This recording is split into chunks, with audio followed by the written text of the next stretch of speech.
Menjalani pola hidup sehat tak hanya untuk mendapatkan bobot tubuh yang ideal saja, namun juga bermanfaat baik bagi kesehatan jantung kita.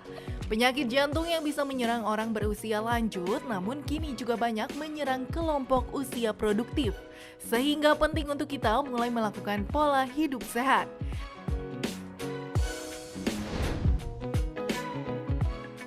Bertepatan pada tanggal hari ini 29 September 2022, kita kembali memperingati Hari Jantung Sedunia. Penyakit yang masih menjadi penyebab kematian tertinggi ini tentu harus kita hindari ya. Selain menjaga pola makan, banyak faktor lain pula yang wajib kita ketahui agar terhindar dari penyakit mematikan ini.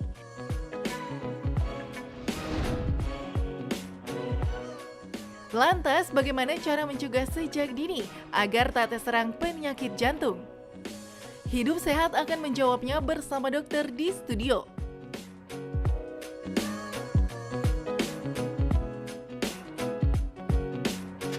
Hari Jantung Sedunia pemirsa. Jadi sakit jantung masih merupakan penyebab kematian tertinggi di dunia termasuk di Indonesia. Oleh karena itu kita harus tahu nih bagaimana cara mengenali dan mencegahnya. Di tengah kita sudah ada Dr. Ade Median Amdari, spesialis jantung pembuluh darah. Halo dok, apa kabar? Pagi, dokter. Halo, selamat pagi. Pagi, Hai, Dok. Selamat pagi, dokter Sasa. Selamat Hari Jantung dok. Selamat Hari Jantung. Oke.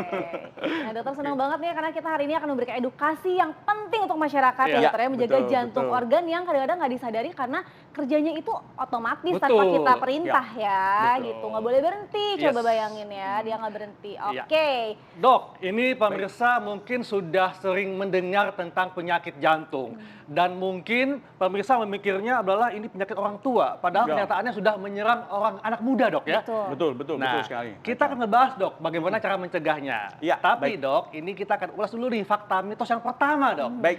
Yang pertama adalah nyeri di dada yang menjalar ke tubuh bagian kiri itu merupakan tanda penyakit jantung. Fakta atau mitos? Ya, itu fakta. Fakta, Jadi, dok, ya. Dokter Haikal itu fakta. Jadi kalau kita tahu bahwa sakit jantung ya kardiovaskular itu pembunuh nomor 1. Ya. 32% orang di dunia ini meninggal karena kardiovaskular gitu ya. Dan 82%-nya itu karena sakit jantung koroner atau stroke gitu ya. Itu bahayanya. Nah, gejalanya memang kita mudah mengenali sebetulnya. Satu adalah nyeri dada gitu ya. Orang mengatakan biasanya satu dadanya itu sakit nih, biasa di tengah terus menjalar ke kiri, sakitnya tuh di sini katanya. Iya. Menjalar kayak ditusuk berat gitu ya. Itu betul sekali. Dan biasanya ini selalu terjadi tiba-tiba. Dia nggak biasanya dulu tiba-tiba terus kemudian sakit sekali karena memang spektrum orang serangan jantung itu dari yang ringan sampai berat. Beratnya sudden cardiac death gitu. Mungkin itu jawabannya. Jadi itu fakta dok Fakta, ya. fakta betul Makanya sekali. kita mesti waspada kalau nyeri dada sebelah kiri yang menjalar ya. Ya, itu betul. merupakan kemungkinan ada gangguan pada Ya. jantung dok. Betul. Iya, dan juga ini ada fakta mitos berikutnya nih dokter, nih yang perlu masyarakat tahu dok. Rasa tidak nyaman berupa nyeri, sesak, tekanan di bagian dada ya dok ya. Betul, betul. Nah, sampai ada rasa terbakar, ini juga katanya tanda dari penyakit jantung, ini fakta atau mitos dok? Itu fakta gitu ya. Fakta. Nah, kita tahu bahwa penyebab penyakit jantung koroner itu karena ada penyempitan atau sumbatan di pembuluh darah koroner. Iya. Jadi jantung kita itu yang hidup itu ya, yang terus berdenyut tiap hari gitu, itu dapat makan dari dua pembuluh darah besar. Nah, kalau dia ada penyempitan, kalau dia nanti misalnya tersumbat, apa yang terjadi? Nyeri dada. Karena jantung itu ada di rongga dada, maka gejalanya otonom. Jadi dia bisa sensasinya seperti tadi, tertekan, terbakar gitu. Kadang-kadang merasa kok dada saya panas. Oh, dada saya kok kayak ditimpa beban berat gitu ya. Dan itu salah satu gejalanya. Dan lebih khas lagi misalnya, biasanya mereka akan mulai dengan kok aku kalau jalan capek gitu ya, mulai agak-agak berat gitu ya. Dengan aktivitas makin berat, makin panas, makin berat terus dadanya. Itu juga salah satu gejala yang harus dikenali. Baik, gitu Baik. ya. Jadi itu gejala yang memang bikin nggak nyaman dok. Tapi dok memang Betul. sebetulnya penyakit jantung koroner ini penyakit yang prosesnya cukup panjang dok ya. Betul sekali, Nah, Aiko. rata-rata orang juga mengatakan kalau sakit dada ya pasti ada hubungan sama jantung. Nah, perbedaan antara sakit dada yang memang disebabkan oleh faktor lain dengan Ya. sakit jantung itu apa dok? Nah, ini menarik, pertanyaannya baik sekali, Haikal. Kita tahu bahwa nyeri dada itu adalah salah satu gejala gitu Ya. ya. Dia akan diikuti dengan tanda yang lain misalnya. Tapi bagaimana kita membedakan? Kadang-kadang pasien itu datang, dia serangan jantung, tapi gejalanya kok sakit ulu hati, kayak orang sakit mah gitu ya. Itu yang paling sering. Itu paling sering tuh, ya. ya, kayak sakit lambung gitu. Oh dia bolak-balik ke dokter atau dia beli ke warung obat gitu, obat mah tapi nggak sembuh-sembuh gitu ya. Padahal apa yang terjadi? Terjadi penyempitan di bagian bawah jantung, kita bilang bagian inferior gitu ya. Jantung itu sebesar kepalan tangan, ada di sini, terus dini, kemudian deteksi dini gitu, itu penting sekali. Nah, Dok, untuk masyarakat bisa mengenal lebih dini, ini bagaimana Dok caranya? Apakah mesti medical check up setahun sekali atau harus menunggu adanya gejala muncul, Dok? Nah, ini bagus sekali nih, Haikal, Sasha. Jadi kita, Perhimpunan Dokter Spesialis Jantung dan Pembuluh Darah ini memiliki pedoman gitu ya. Kita sarankan kalau usia Anda di atas 40 tahun, mulai deh medical check up gitu ya. Datang nanti kita periksa, biasa dokternya akan tanya tuh ada riwayat penyakitnya, kemudian pemeriksaan fisik, sampai laboratorium. Kalau perlu kita EKG, treadmill, bahkan echo. Jadi ketahuan secara dini. Ada sesuatu yang salah di masyarakat. Oh, kalau kita check up penyakitnya ketahuan gitu. Iya, betul. Makin parno, Makin Dok, parno gitu ya. Padahal itu hal yang penting. Kalau kita tahu secara dini, otomatis nanti pengobatannya menjadi lebih mudah. Iya, gitu Setuju ya. banget, Dok. Itu penting sekali. Nah, tapi kalau untuk mereka yang punya faktor risiko nih, misalnya dia ada diabetes, dia merokoknya banyak, misalnya sampai 3 bungkus itu, dia harus check up lebih dini. Iya. Ya. Nah, kalau misalnya Dok di dalam keluarganya, orang tuanya itu menderita penyakit jantung, itu juga harus lebih dini pemeriksaannya. Ya, jadi gini, ada namanya faktor risiko yang tidak kita bisa modifikasi, namanya faktor keturunan. Jadi kalau kita punya orang tua, misalnya ayah yang serangan jantung usianya kurang dari 55 tahun, atau ibu kurang dari 65 tahun, maka kita harus medical check up. Oke, Dok, kalau misalnya medical check up lebih cepat, lebih baik gitu ya. Jadi kita untuk mendeteksi secara dini. Tapi biasanya ada faktor risiko lain. Misalnya kalau dia punya darah tinggi, dia merokok, dia diabetes, atau kolesterolnya tinggi, maka dia harus lebih cepat untuk periksa medical check up. Karena itu penting sekali untuk deteksi secara dini gitu. Oke, dokter. Nah ini untuk masalah medical check up ya dok Ya. ya, yang mempunyai resiko ya ini. Kapan waktu yang tepat nih dok? Apakah nunggu gejala? Karena kan kalau di usia relatif muda biasanya suka kurang aware juga ya dok betul, ya. betul. Nah kita akan tahu sesaat lagi, pemirsa jangan kemana-mana, tetap di Hidup sehat. Itu tadi jenis penyakit jantung yang merupakan pembunuh nomor 1 di dunia. Dan tentunya saat ini penyakit jantung sudah menyerang anak muda, oleh karena itu penting untuk melakukan deteksi dini, Doksa. Iya, nah ngomong tentang deteksi dini, nah kapan sih sebetulnya pemeriksaan yang tepat? Apakah nunggu gejala dulu, di usia berapa, dan setiap berapa kali sekali? Nah dokter, tuh jawabannya tuh dok, bagaimana nih? Jadi betul sekali, Sasha, Haikal, bahwa mencegah itu lebih baik. Jadi secara dini gitu ya. Tadi saya sudah katakan kalau misalnya kita nggak ada gejala, nggak ada faktor risiko, misalnya tidak ada hipertensi, tidak ada diabetes, tidak ada kolesterol yang tinggi, boleh nanti di atas usia 40 tahun. Tapi kalau itu ada, misalnya harus lebih dini deteksinya. Kita melakukan medical check up, itu yang paling gampang gitu ya. Terus kenali secara dini. Pemirsa bisa nanti mengenali mudah sekali. Misalnya apakah saya ada nyeri dada, apakah saya ada sesak nafas misalnya gitu ya. Salah satu gejala misalnya kalau penyakit jantung koroner tadi udah disebutkan, memang kalau dengan aktivitas kok dia capek-capek sih. Tadi dia bisa naik 3 lantai gitu, naik tangga, kok sekarang 1 lantai nggak enak gitu ya. Atau dia jalannya kok makin pendek gitu. Biasanya bisa jauh misalnya kilometer, terus kemudian kok jadi lebih pendek. Itu juga hati-hati gitu ya. Apalagi kalau nanti misalnya malam kok kita tidur terus tiba-tiba kok sering kebangun gitu, atau tiba-tiba batuk, itu juga salah satu gejala yang nanti bisa kita deteksi secara dini. Banyak sebetulnya gejala dan tanda dari penyakit jantung. Tapi yang paling penting kalau penyakit arteri koroner, penyakit jantung koroner adalah nyeri dada, itu yang paling utama gitu. Di samping sesak nafas juga bisa. Oke. Baik. Oke, Dok, ini juga ada fakta mitos berikutnya, Dok ya. Serangan jantung selalu terjadi tiba-tiba tanpa adanya gejala. Ini fakta atau mitos? Itu fakta, Haikal. Fakta. Jadi kita lihat bahwa, saya katakan tadi bahwa kita tuh hidup, jadi jantung itu tanda kehidupan. Dari kita lahir dia berdenyut, kemudian kita meninggal dia berhenti. Dan dia cuma dapat makan dari 2 pembuluh darah koroner yang kecil. Mungkin diameternya setengah sampai 7 mili gitu ya, 5 sampai 7 mili gitu ya. Dan itu bayangkan kalau misalnya terjadi sumbatan. Serangan jantung selalu terjadi tiba-tiba. Biasanya malam hari menjelang subuh gitu ya. Begitu terjadi sumbatan total. Yang terjadi apa sebetulnya? Selama ini kita ada arteriosklerosis, itu endapan lemak yang mengendap di dinding dalam pembuluh darah. Makin lama makin menebal. Suatu saat dia akan pecah, kemudian terjadi sumbatan total. Itu yang dikatakan serangan jantung yang sangat berbahaya dan bisa menyebabkan kematian. Gejalanya tadi dari gejala nyeri dada ringan sampai dengan sudden cardiac death, meninggal karena penyakit jantung gitu ya. Baik, jadi karena mendadak, jadi deteksi Yes. dini balik lagi Betul, tadi ya. betul, Nah dokter, betul. ini juga ada gejala lain ya dok, yang Ya. biasanya juga kadang-kadang dikeluhkan oleh wanita dok. Katanya nih dok, beberapa wanita malah menjadi mual nih dok saat mengalami gangguan jantung tersebut. Ini fakta atau mitos? Ya, terima kasih, itu fakta. Jadi Dokter Sasha, kita lihat pada perempuan itu uniknya bahwa perempuan tuh lebih banyak kena serangan jantung dibanding laki-laki gitu ya. Iya. Memang kita tahu bahwa estrogen itu protektif gitu, tapi begitu dia menopause maka akan sama gitu, bahkan lebih gitu ya. Nah, pada perempuan sebetulnya mereka lebih tahan sakit gitu ya. Jadi agak telat dibawa ke rumah sakitnya nih, sehingga kadang-kadang lebih fatal gitu ya. Dan tadi mual itu salah satu gejala. Tadi saya katakan bahwa kadang-kadang kok sensasinya kayak sakit ulu hati terus ada mual gitu. Karena ada gejala otonom yang kena. Enggak hanya mual, bahkan kadang-kadang keringatnya basah gitu ya. Orang bilang keringat dingin bukan di tangan, Ya. salah. Tapi bajunya itu sampai basah, tuh dia harus ganti baju. Itu salah satu tanda serangan jantung. Gitu. Oke.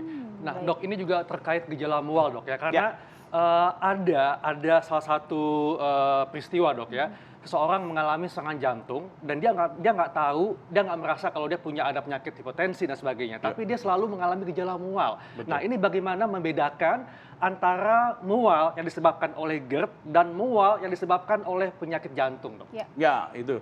Ini menarik. Jadi saya katakan tadi bahwa kalau kita misalnya nyeri ulu hati yang dibarengi dengan mual, coba kita pilah deh gitu ya.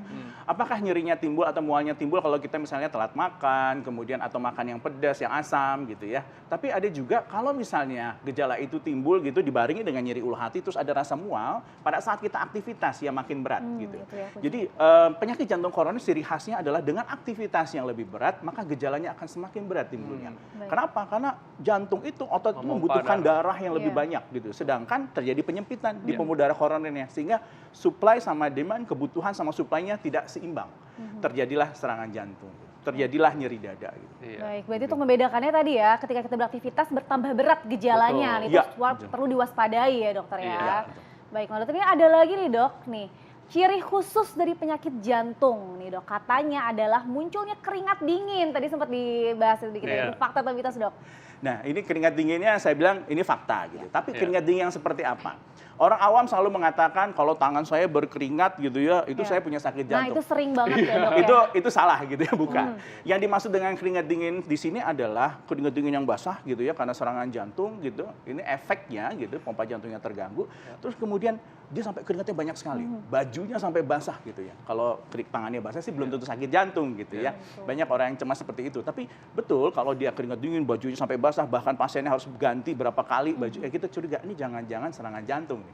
Dan itu terjadi setiap saat, dok, ya, nggak mesti malam doang ya? Bisa, kapan saja. Kapan Jadi memang saja. kalau secara statistik kita katakan orang serangan jantung itu banyak kan menjelang subuh. Tapi Betul. bisa terjadi kapan aja dan di Iya. mana saja gitu ya. Iya. Bisa dibayangkan ini ada penyempitan di pembuluh darah koroner. Dindingnya itu lama-lama kan menyempit gitu Iya. pembuluh darah koronernya. Terus kemudian dia menipis dan pecah. Kalau kita dengan aktivitas otomatis dia akan mudah lebih pecah, terjadi sumbatan serangan jantung. Begitu juga dengan hipertensi misalnya. Orang yang punya darah tinggi itu juga berbahaya. Nah, dok, ini juga terkait gejala, dok ya. Batuk nih, batuk yang tidak kunjung reda, ini merupakan tanda penyakit jantung. Ini fakta atau mitos? Nah. Batuk yang tidak kunjung reda. Iya. Batuk yang tidak kunjung reda ya. Nah. Ini bisa dua hal gitu ya. Saya katakan bisa fakta, bisa mitos gitu ya. Tapi fakta terjadi di orang dengan penyakit jantung. Kita tahu kalau orang habis serangan jantung, punya penyakit jantung koroner, apa yang terjadi? Pompa jantungnya turun, namanya gagal jantung. Iya. Kalau dia terjadi gagal jantung, artinya aliran darah dari paru-paru ke jantung seluruh tubuh terhambat. Maka terjadi bendungan di parunya. Jadi dia akan selalu sesak nih. Gejalanya mudah. Dia jalan cepat capek, tidur harus 2-3 bantal gitu ya. Terus kemudian dia malam suka bangun karena batuk. Batuknya kenapa? Ya itu tadi, paru-parunya penuh cairan. Karena kita tahu kalau kita tidur, aliran darah kembali ke jantung menjadi lebih besar. Sehingga dia sering batuk. Tapi bisa juga batuk itu akibat penyakit paru gitu ya. Penyakit paru yang lama atau infeksi segala macam. Iya, tapi harus dikenali. Nah, ciri khas kalau dia batuk karena penyakit jantung biasanya jalannya dibarengi dengan jalan yang cepat capek, terus kemudian dia tidur malam hari harus dengan 2-3 bantal, kemudian dia suka terbangun malam-malam karena dia sesak dan batuk gitu. Iya. Itu salah satu gejalanya. Jadi Berarti memang khas juga ya. Jadi Iya. perjalanan penyakit yang lebih Betul. jauhnya lagi ya dok betul. ya, batuk Itu itu ya. akibat dari serangan jantungnya. Akibat dari serangan jantung. Nah ngomongin tidur tadi ya Ya. dok ya. Nah katanya dok nih orang yang sering kurang tidur, ini rentan terserang penyakit jantung. Ini fakta atau mitos? Itu fakta gitu ya. Wah, Jadi, itu fakta. Suka begadang. jadi harus tidur cukup ya. Iya. Dokter juga kadang-kadang suka-suka tidur ya. Iya betul dok. Tapi betul ya, dari penelitian dikatakan bahwa tidur yang baik itu adalah antara 6 jam sampai 7 jam gitu ya. Dan kenapa? Kalau kita misalnya kurang tidur otomatis ya itu akan menyebabkan nadinya lebih tinggi, tensinya lebih tinggi dan itu salah satu faktor risiko tentunya untuk terjadinya penyakit jantung koroner atau serangan jantung. Oke, dok, ini kan kita tahu dok ya bahwa dengan pola hidup sehat itu bisa membantu menjaga jantung kita. Iya. Tapi dok, ada beberapa kasus nih atlet tiba-tiba meninggal karena serangan jantung. Kemudian ada sejumlah pesohor, artis yang kita tahu hidupnya sehat ya, suka olahraga, nge-gym, tiba-tiba terkena serangan jantung. Nah Iya. ini kenapa dok? Apa dok penyebabnya nih? Betul, ini pertanyaan sangat bagus. Kok orang olahraga malah serangan jantung Iya. gitu ya? Jadi kita harus ingat ada namanya serangan jantung yang terjadi pada atlet. Kalau mereka usianya di atas 35 tahun, paling sering adalah serangan jantung. Tapi kalau di bawah usia 35 tahun adalah gangguan irama jantung gitu ya. Jantungnya berdenyut tidak teratur akhirnya bisa menyebabkan sadang kardiak death. Artinya apa? Setiap atlet ataupun orang misalnya yang olahraga rekreasional tapi dia pengen menjadi atlet gitu, dia harus benar-benar check up gitu ya. Nanti untuk tahu apa? Sebetulnya ada faktor lain yang kita harus tahu. Misalnya apakah dia misalnya ada faktor turunannya? Jangan-jangan dia ada namanya familial hiperkolesterolemi. Iya. Banyak sekali sekarang orang yang berbadan kurus tapi kolesterolnya tinggi. Nah, itu dia, itu bisa terjadi gitu ya. Iya. Atau dia punya hipertensi, atau dia punya faktor turunan, itu juga harus dianalisa. Jadi justru pada atlet kita harus lebih aware. Jadi paling nggak atlet itu harus di screening di awal apakah dia ada penyakit jantung atau tidak sehingga nanti pada saat dia melakukan olahraga, karena kita tahu atlet itu high intensity banget Betul. gitu Iya, ya, betul. very high justru. Nah itu Iya. justru beban buat jantungnya. Jadi betul-betul dia harus fit gitu. Oke, screening kata Screening, kuncinya betul. tadi ya dokter ya. Ya. Nah, oke dok, sekarang kita udah tahu dok ya, kenali bagaimana penyakit jantung dan mencegahnya. Nah ini dok, apakah tipsnya dok untuk masyarakat supaya bisa konsisten menjaga jantungnya lebih sehat dan mencegah supaya tidak terjadi penyakit jantung dok? Ya, terima kasih, Ya. Michael. Yang pertama kita harus deteksi dini tentunya, kenalin gejalanya gitu ya. Terus kemudian kalau kita punya faktor risiko maka obati faktor risikonya. Ya. Saat ini nomor satu faktor risikonya adalah hipertensi. Artinya kita harus punya tensi di bawah 140/90. Yang kedua merokok. Pilihannya berhenti merokok Iya. gitu ya, nggak merokok gitu ya. Betul. Yang ketiga kalau kolesterolnya tinggi, kita targetnya kolesterol total itu harus di bawah 200, LDL itu harus di bawah 100 Iya. gitu ya, supaya nanti nggak terjadi namanya arteriosklerosis atau endapan lemak dalam dinding pembuluh darah. Yang terakhir kita ingat bahwa gula darah harus normal. Kita lihat penderita diabetes itu paling sering terjadi penyakit jantung koroner. Maka target HbA1c-nya gitu ya itu kurang dari 7. Itu target kita. Oke. Ya. Jadi betul-betul selain itu apa? Olahraga teratur ya Betul. 3 sampai 5 kali per minggu ya, cukup 30 Ya. menit sampai 1 jam gitu ya. Betul. Itu cukup. Dan tentunya berpikir positif dok ya, Betul, supaya positive hidup thinking. bahagia, hidup nyaman, jadi terhindar dari stres. Iya, baik. Iya, Terima betul. kasih Baik, Dok. banyak Terima dokter. kasih Ya, untuk terima penjelasannya. kasih banyak Dr. Iya. Haikal, Dr. Sasha. Nah, dokter Haikal tadi dokter Ade udah bilang ya bahwa Iya. kita harus berolahraga. Nah, sebentar lagi kita akan berolahraga. Untuk apa dokter Haikal Wah, seru olahraganya? nih. Untuk melatih keseimbangan tubuh. Seperti apa? Kita akan simak sesaat lagi, tetap di Hidup Hidup Sehat. sehat.